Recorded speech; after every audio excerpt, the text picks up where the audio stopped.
कभी भी mister beast की कोई भी वीडियो देख लेना। In this video, we're going on a $250,000 vacation. Fun, पैसा, एंटरटेनमेंट, डिस्ट्रक्शन सब कुछ भर भर के मिलेगा। This is a $1 billion super yacht, and it's big enough to hold an entire city on the water. Almost हम सबको पता है कि मिस्टर बीस्ट दुनिया का सबसे बड़ा इंडिविजुअल यूट्यूब क्रिएटर है। From cross country, out of the country, and some have never even tried one of these burgers. लेकिन हम सबको ये नहीं पता कि मिस्टर बीस्ट को एक बहुत ही खतरनाक जानलेवा बीमारी है, और वो बीमारी है Crohn's disease. I got Crohn's when I was 15, so I played baseball nonstop, and then when I got Crohn's, I lost like 50 pounds. अपने former finance minister P Chidambaram को भी यही सेम बीमारी है, और दिक्कत वाली बात यह है कि जिस बंदे को क्रोन्स डिजीज है उसको कभी भी कैंसर हो सकता है, चांसेस बहुत ज्यादा होते हैं। आज की इस 3D एनिमेटेड वीडियो को मैंने छोटे छोटे 3 चैप्टर्स में डिवाइड किया है। पहले चैप्टर में समझेंगे कि क्या क्रोन्स डिजीज किसी को भी हो सकती है और बायोलॉजिकली ये डिजीज एग्जैक्टली है क्या। दूसरे चैप्टर में समझेंगे कि क्रोन्स डिजीज के कॉम्प्लिकेशंस क्या हैं, यानी मिस्टर बीस्ट को इस बीमारी की वजह से क्या क्या दिक्कतें डेली झेलनी पड़ती हैं। और लास्ट चैप्टर में समझेंगे कि क्रोन्स डिजीज की वजह से हर वक्त मिस्टर बीस्ट की जान का खतरा कैसे बना हुआ है, इससे कैंसर कैसे होता है, और मोस्ट इंपोर्टेंटली डॉक्टर्स को आज तक इस बीमारी का क्योर क्यों नहीं मिल सका। लेकिन हर बार की तरह शुरू से शुरू करते हैं। ये अपना माउथ है और ये एनस है। इस माउथ से लेकर एनस तक ये जो पाइप है, यानी ये जो रास्ता है जिसमें हमारा खाना ट्रेवल करता है, इसे बोला जाता है गैस्ट्रोइंटेस्टिनल ट्रैक्ट। अब क्रोन्स डिजीज एक ऐसी बीमारी है जिसमें पूरे गैस्ट्रोइंटेस्टिनल ट्रैक्ट में कहीं भी सूजन आ सकती है, and as a result normal digestive system में प्रॉब्लम क्रिएट हो जाती है। एक बहुत इंपॉर्टेंट बात ये भी है कि क्रोन्स डिजीज में इन्फ्लेमेशन कंटिन्यूअस ना होकर स्कैटर्ड होता है। मतलब ये कि सूजन पूरे गैस्ट्रोइंटेस्टिनल ट्रैक्ट में कहीं भी लोकेटेड हो सकती है। इस गैस्ट्रोइंटेस्टिनल ट्रैक्ट में ये स्मॉल इंटेस्टाइन है और ये लार्ज इंटेस्टाइन है। स्मॉल इंटेस्टाइन के इतने पार्ट को इलियम कहते हैं और लार्ज इंटेस्टाइन के इतने पार्ट को असेंडिंग कॉलन कहते हैं। जहां इलियम और असेंडिंग कॉलन मिलते हैं उस रीजन को इलियोकोलिक रीजन कहते हैं, और यही क्रोन्स डिजीज का सबसे मेजर टारगेट है। सामने इस टेबल पर आप ये जो कॉर्न और प्रोसेस्ड फूड्स देख रहे हो, मिस्टर बीस्ट इनको नहीं खा सकता क्योंकि उसको क्रोन्स डिजीज है, और क्रोन्स डिजीज में ये फूड ट्रिगर फूड्स का काम करते हैं, यानी ऐसे फूड्स जिनको खाने की वजह से बॉडी में सिम्टम्स शो होने लग जाते हैं। सिम्टम्स जैसे भयंकर पेट दर्द होना, बार बार वॉशरूम जाना, खाना बिना डाइजेस्ट हुए एज इट इज बॉडी से बाहर आ जाना, इसके अलावा फटीग यानी थकान महसूस होना, वेट लूज होना और रेक्टल ब्लीडिंग जैसी प्रॉब्लम्स भी इन्वॉल्व हैं। क्रोन्स डिजीज को आप आसान भाषा में ऐसे समझ सकते हो कि इसमें इम्यूनो सिस्टम चालू तो हो जाता है लेकिन अपना काम करने के बाद बंद नहीं होता। फॉर एग्जाम्पल नॉर्मल कंडीशन में जब कोई माइक्रो ऑर्गेनिजम्स जैसे बैक्टीरिया और वायरस हमारी बॉडी में जाते हैं तो उनको मारने के लिए हमारा इम्यूनो सिस्टम एक्टिवेट हो जाता है। इम्यूनो सिस्टम जिसे हमारी बॉडी की मिलिट्री कहते हैं वो ऑन होकर हॉस्टाइल एनवायरनमेंट क्रिएट करता है। इस हॉस्टाइल एनवायरनमेंट की वजह से फीवर और इन्फ्लेमेशन जैसे बॉडी रिस्पॉन्सेज होते हैं। जब माइक्रो ऑर्गेनिज्म मर जाता है तो इम्यूनो सिस्टम ऑटोमेटिकली डीएक्टिवेट या ऑफ भी हो जाता है। पर क्रोन्स डिजीज में इम्यूनो सिस्टम ऑन तो हो जाता है लेकिन खुद को ऑफ नहीं कर पाता और आउट ऑफ कंट्रोल इन्फ्लेमेशन करने लग जाता है। चूंकि इन्फ्लेमेशन इतने ज्यादा लेवल पर हो रहा है तो इस रीजन से हमारे टिश्यूज ही खत्म होने लग जाते हैं। मोरोवर इस सीवियर इन्फ्लेमेशन की वजह से जो टिश्यू डिस्ट्रक्शन हुआ है वो इतना बढ़ जाता है कि एक नई कंडीशन ट्रांसम्यूरल अल्सरेशन को जन्म देता है। ट्रांसम्यूरल अल्सरेशन को समझने के लिए पहले इस गैस्ट्रोइंटेस्टिनल ट्रैक्ट वॉल की लेयर्स को ध्यान से देखो। ये है ल्यूमन जहां पर फूड गैस्ट्रोइंटेस्टिनल ट्रैक्ट में ट्रेवल करता है। ये जो गैस्ट्रोइंटेस्टिनल वॉल है इसका फर्स्ट पार्ट है म्यूकोसा, उसके नीचे है सब म्यूकोसा, फिर है एक मस्कुलर लेयर और सबसे नीचे है सिरोसा। सिरोसा के नीचे है एपिथेलियल ट्यूब्स जिनमें ब्लड फ्लो करता है। क्रोन्स डिजीज में अल्सर्स यानी छाले इतने डीप तक चले जाते हैं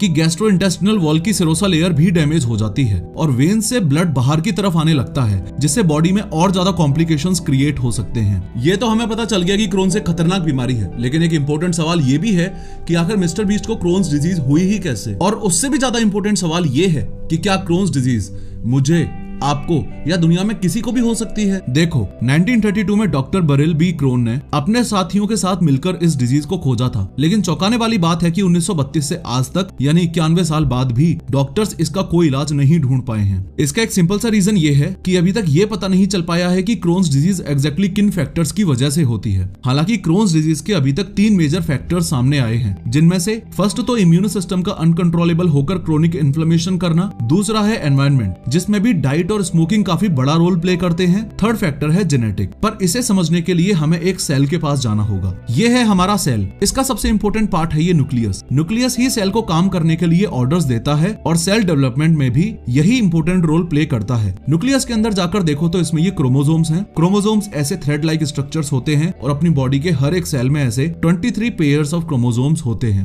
हर एक क्रोमोसोम में ये डीएनए यानी कि ऐसा मॉलिक्यूल होता है जिसमें एक इंसान के डेवलपमेंट और फंक्शन से जुड़ी सारी जेनेटिक इंफॉर्मेशन स्टोर्ड रहती है। हर क्रोमोसोम के दो पार्ट्स होते हैं, एक स्मॉलर आर्म जिसे पी आर्म कहते हैं और एक लॉन्गर आर्म जिसे क्यू आर्म कहते हैं। अब थोड़ा ध्यान दो, एक सेल में जो टोटल 46 क्रोमोसोम्स हैं उनमें से ये है 16 नंबर का क्रोमोसोम और ये है उसका 12th बैंड जिस पर एक जीन है, NOT2 जीन। इस NOT2 जीन में हुए कुछ म्यूटेशंस की वजह से इम्यूनो सिस्टम की प्रॉपर फंक्शनिंग होना बंद हो जाती है और क्रोनिक इन्फ्लेमेशन होना स्टार्ट हो जाता है, जिससे क्रोन्स डिजीज होने के चांसेस बढ़ जाते हैं। क्योंकि गट हेल्थ पूरी बॉडी की ही हेल्थ को इफेक्ट करती है और क्रोन्स डिजीज में हमारा गैस्ट्रोइंटेस्टिनल ट्रैक्ट ही डैमेज्ड है, इसकी वजह से और भी कई तरह के कॉम्प्लिकेशंस क्रिएट हो जाते हैं। पर सवाल ये है कि क्या कॉम्प्लिकेशंस इतने ज्यादा भयंकर हो सकते हैं कि किसी को अपनी जान से ही हाथ धोना पड़ जाए? इन कॉम्प्लिकेशंस में सबसे खतरनाक है मेल एब्जॉर्प्शन। नॉर्मली खाना डाइजेस्ट होता हुआ जब स्मॉल इंटेस्टाइन में पहुंचता है तो वहां उस फूड से एसेंशियल एलिमेंट्स जैसे आयरन और कार्बोहाइड्रेट्स का एब्जॉर्प्शन होना स्टार्ट होता है, लेकिन इन्फ्लेमेशन से क्रिएट हुए अल्सर्स की वजह से न्यूट्रिएंट्स का एब्जॉर्प्शन नहीं होता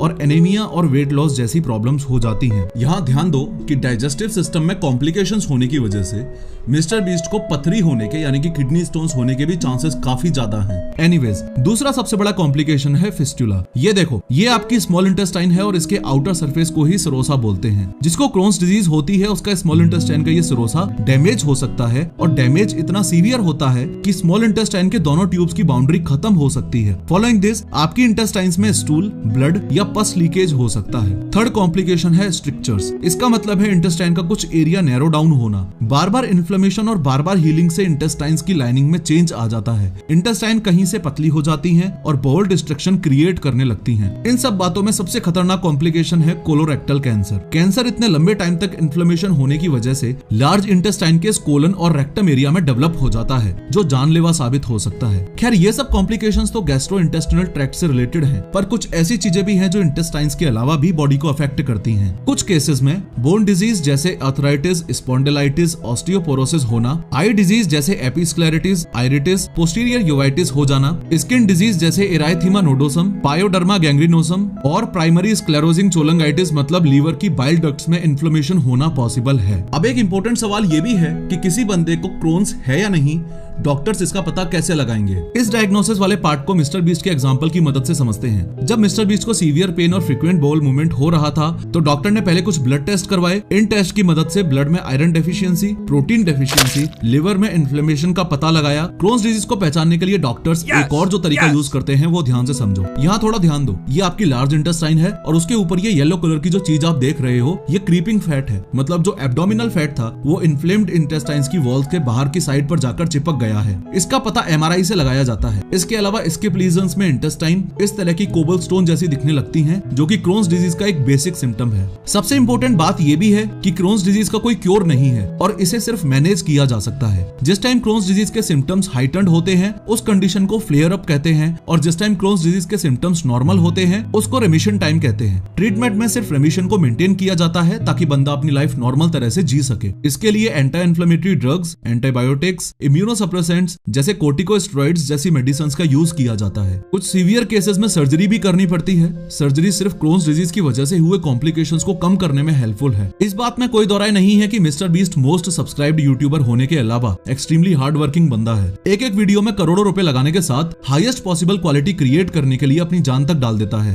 हालांकि मिस्टर बीस्ट अपनी वीडियोस में क्रोन्स डिजीज के अवेयरनेस भी करता है, लेकिन एक डर जो हमेशा बना हुआ रहता है वो है कैंसर का। हम सबको पता है कि कैंसर जैसी खतरनाक बीमारी कोई नहीं है और क्रोन्स डिजीज वालों को कैंसर होने के चांसेस काफी ज्यादा हैं। यही रीजन है कि मिस्टर बीस्ट को बार बार कैंसर का टेस्ट कराना जरूरी है। एक आखिरी सवाल ये है कि क्या डाइट में चेंजेस करके क्रोन्स डिजीज के फ्लेयर अप को यानी इफेक्ट्स को कम किया जा सकता है? तो जवाब है हाँ। डॉक्टर ने मिस्टर बीस्ट को कुछ डाइट मॉडिफिकेशंस भी दिए हैं, जिसमें फ्राइड और प्रोसेस्ड फूड्स खाने के लिए एकदम मना किया है। उसे लो फ्लेक्स डाइट लेने को कहा है, जिसमें फैट और फाइबर कम हो। साथ ही ज्यादा प्रोटीन और वाटर इंटेक करने को कहा है। इसके अलावा मेडिटेशन और लो एक्सरसाइज करने की भी सलाह दी है। स्मोकिंग और कैफीन कंजम्पशन को बंद करने को कहा है। जिस समय मिस्टर बीस्ट को क्रोन्स डिजीज का पता चला तब वो 15 साल का था और पिछले 10 सालों से वो इस डिजीज को मैनेज कर रहा है, क्योंकि इसका कोई क्योर नहीं है और यह डिजीज लाइफ टाइम के लिए ही स्टक है। फ्लेयर अप को रोकने का सबसे बेस्ट तरीका है उन फूड्स को अवॉइड किया जाए जो पेन ट्रिगर करते हैं। जैसे मिस्टर बीस्ट साल के हर हफ्ते सेम खाना ही खाता है ताकि फ्लेयर अप्स कम से कम हो। मिस्टर बीस्ट और पी चिदम्बरम के अलावा मैजिशियन डायनामो पीट डेविडसन, जो सैटरडे नाइट लाइव के होस्ट हैं, को भी क्रोन्स डिजीज है। यूएसए के 34th प्रेसिडेंट ड्वाइट डेविड आइजनहोवर को भी ये डिजीज थी। 100 बात की एक बात यह है कि क्रोन्स डिजीज किसी को भी हो सकती है।